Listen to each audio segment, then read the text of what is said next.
अगर हम इंसानी खून को देखें तो ऊपर से तो वो सबका एक जैसा ही लगता है, एक ही रंग, एक ही बनावट। लेकिन अगर हम थोड़ा जूम इन करें, मतलब आणविक स्तर पर, मॉलिक्यूलर लेवल पर, तो हर इंसान का खून एक अलग ही कहानी कहता है। बिल्कुल। आज हम इसी कहानी की गहराइयों में उतर रहे हैं। ब्लड ग्रुप्स, खून के ये अलग अलग टाइप आखिर हैं क्या, और इन्हें जानना क्यों हमारी जिंदगी और मौत का सवाल बन सकता है। Welcome to Bibra Science News. We bring you the latest updates and discoveries from the world of science and technology. Join us as we explore innovations that are shaping the future of our society. बिल्कुल सही कहा।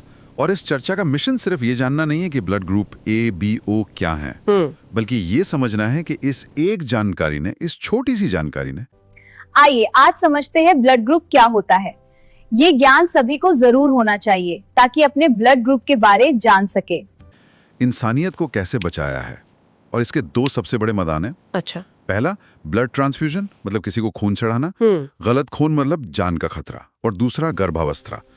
कुछ cases में माँ और बच्चे के अलग ब्लड ग्रुप होना एक बहुत बड़ा खतरा पैदा कर सकता है। ओके। ये समझ असल में आधुनिक मेडिसिन की नींव है।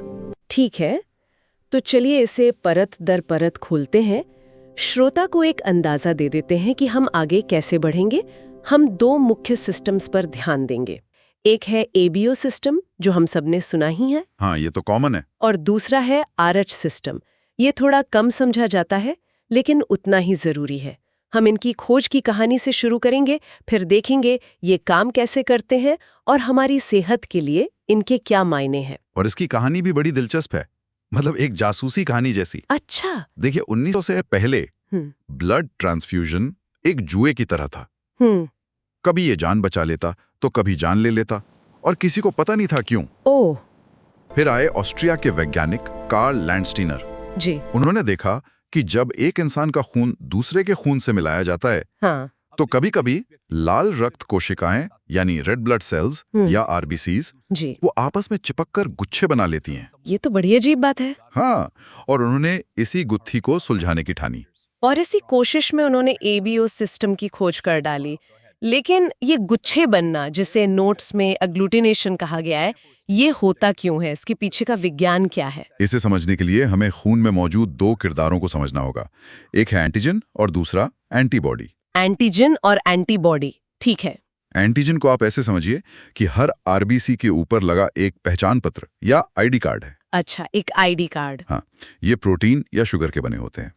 एबीओ सिस्टम में ये आईडी कार्ड दो तरह के होते हैं, ए और बी। ओके, तो ए और बी दो तरह के आईडी कार्ड्स हैं। और एंटीबॉडीज वो क्या है? एंटीबॉडीज हमारे खून के तरल हिस्से, मतलब प्लाज्मा में तैरने वाले सुरक्षा गार्ड हैं। सुरक्षा गार्ड? जी, इनका काम है किसी भी बाहरी या अजनबी चीज को पहचान कर उस पर हमला करना। अगर कोई ऐसा आरबीसी शरीर में आ जाए जिसका आईडी कार्ड हमारे शरीर के आरबीसी से मेल नहीं खाता, तो ये सुरक्षा गार्ड जय विज्ञान, जय भारत, जय गरीब, जय भारत, फौरन उस पर हमला कर देते हैं। एक मिनट, मुझे ये थोड़ा कंफ्यूजिंग लग रहा है। पूछिए। अगर मेरे खून में ए एंटीजन है, मतलब ए वाला आईडी कार्ड है, तो मेरा शरीर एंटी बी एंटीबॉडी यानी बी के खिलाफ सुरक्षा गार्ड क्यों बनाता है, एंटी ए क्यों नहीं? ये तो अपनी पैरों पर कुल्हाड़ी मारने जैसा हुआ ना। बहुत अच्छा सवाल है। हमारा इम्यून सिस्टम कमाल का है, वो अपने और पराये का फर्क करना जानता है। जन्म के शुरुआती महीनों में हमारा शरीर हमारे अपने आरबीसीज पर लगे एंटीजन्स को अपना मानकर पहचान लेता है और उनके खिलाफ कभी एंटीबॉडी नहीं बनाता। अच्छा। लेकिन जो एंटीजन हमारे शरीर में नहीं है, जैसे अगर आप ग्रुप ए हैं, तो बी एंटीजन आपके लिए पराया है, तो आपका शरीर उसके खिलाफ एंटीबॉडी बना लेता है। ये एक तरह का डिफॉल्ट सुरक्षा तंत्र है। अच्छा, अब समझी मैं। तो इसी अपने पराये के खेल से चार मुख्य ब्लड ग्रुप बनते हैं? बिल्कुल। चलिए चारों को एक एक करके देखते हैं। हाँ, बताइए। ब्लड ग्रुप ए, इनके आरबीसीज पर ए वाला आईडी कार्ड है, मतलब ए एंटीजन। तो इनके सुरक्षा गार्ड यानी एंटीबॉडी बी वालों को पकड़ने के लिए तैयार रहते हैं। तो इनमें एंटी बी एंटीबॉडी हुई। सही। फिर है ब्लड ग्रुप बी, इनके आरबीसीज पर बी वाला आईडी कार्ड है, तो इनके प्लाज्मा में एंटी ए एंटीबॉडी होती है। ठीक है। अब आते हैं ब्लड ग्रुप ए बी पर। ये थोड़े खास हैं। इनके आरबीसीज पर ए और बी दोनों आईडी कार्ड होते हैं। दोनों? हाँ, दोनों। इसीलिए इनके शरीर में कोई सुरक्षा गार्ड नहीं होता, क्योंकि ए और बी दोनों ही अपने हैं। और blood group O? Blood group O सबसे अलग है। इनके आरबीसीज पर कोई आईडी कार्ड ही नहीं होता, ना ए ना बी, कोई भी नहीं। कोई भी नहीं। इसीलिए इनके शरीर में ए और बी दोनों के खिलाफ सुरक्षा गार्ड होते हैं, मतलब एंटी ए और एंटी बी दोनों एंटीबॉडीज। और यहीं से गलत ट्रांसफ्यूजन का खतरा पैदा होता है। सोचकर भी डर लगता है। मान लीजिए किसी ग्रुप ए के मरीज को गलती से ग्रुप बी का खून चढ़ा दिया, तो शरीर के अंदर क्या भूचाल आता होगा। भूचाल सही शब्द है। जैसे ही बी ग्रुप का खून शरीर में जाता है, ग्रुप ए वाले मरीज के खून में पहले से मौजूद एंटी बी सुरक्षा गार्ड वो फौरन हरकत में आ जाते हैं। वो इन बाहरी बी एंटीजन वाली आरबीसीज को दुश्मन मानकर उन पर टूट पड़ते हैं। तो मतलब ये हुआ कि गलत खून चढ़ाने पर शरीर के अंदर एक भयंकर ट्रैफिक जैम लग जाता है। बिल्कुल सही। ये एंटीबॉडीज बाहरी आरबीसीज को पकड़कर उनके ऐसे गुच्छे बना देती हैं कि खून की पतली पतली नलियों में सब कुछ रुक जाता है। बिल्कुल सही एनालॉजी है। इसी को एग्लूटिनेशन कहते हैं। ये गुच्छे ऑक्सीजन की सप्लाई रोक देते हैं और बात यहीं खत्म नहीं होती। इसके बाद भी कुछ होता है। हाँ, इसके बाद ये फंसी हुई आरबीसीज टूटने लगती हैं, जिसे हीमोलाइसिस कहते हैं। और इस टूटन से शरीर में जहरीले पदार्थ निकलते हैं जो सीधे किडनी पर हमला करते हैं, जिससे किडनी फेल हो सकती है और अक्सर मरीज की मौत हो जाती है। ये तो बहुत ही भयानक है। लेकिन इसी विज्ञान से एक बहुत ही काम की चीज निकलती है, जिसके बारे में हम अक्सर सुनते हैं, यूनिवर्सल डोनर और यूनिवर्सल रिसिपिएंट। हाँ, और ये इमरजेंसी में हजारों जानें बचाता है। ब्लड ग्रुप ओ को यूनिवर्सल डोनर कहते हैं। जैसा हमने समझा, ओ ग्रुप की आरबीसीज पर कोई आईडी कार्ड मतलब कोई एंटीजन होता ही नहीं है। राइट। तो वो एक तरह से अदृश्य होकर शरीर में घुस जाती हैं। किसी भी ग्रुप के मरीज का शरीर उन्हें पराया मानकर हमला नहीं कर पाता, क्योंकि हमला करने के लिए कोई टारगेट ही नहीं है। ओ, इसीलिए इमरजेंसी में जब मरीज का ब्लड ग्रुप पता करने का वक्त ना हो तो ओ ग्रुप का खून दिया जाता है। बिल्कुल।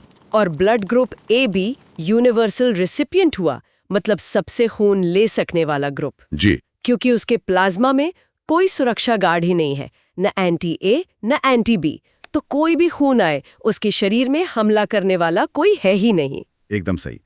लेकिन यहाँ एक और दिलचस्प बात है जो सिर्फ ट्रांसफ्यूजन से आगे जाती है। अच्छा। क्या कभी सोचा है कि ब्लड ग्रुप ओ दुनिया में सबसे आम क्यों है? कुछ स्टडीज बताती हैं कि ओ ग्रुप वालों को हैजा मतलब कॉलेरा जैसी बीमारियों से कुछ हद तक सुरक्षा मिलती है। शायद यही वजह है कि विकास के क्रम में ये ग्रुप इतना सफल रहा। अरे वाह, ये तो सच में एक डीप डाइव वाली बात हुई। तो जब वैज्ञानिकों को लगा कि उन्होंने एबीओ की गुत्थी सुलझा ली है, तब भी कुछ गड़बड़ियां हो रही थी। मतलब लैंडस्टीनर की जासूसी अभी खत्म नहीं हुई थी। नहीं, बिल्कुल नहीं।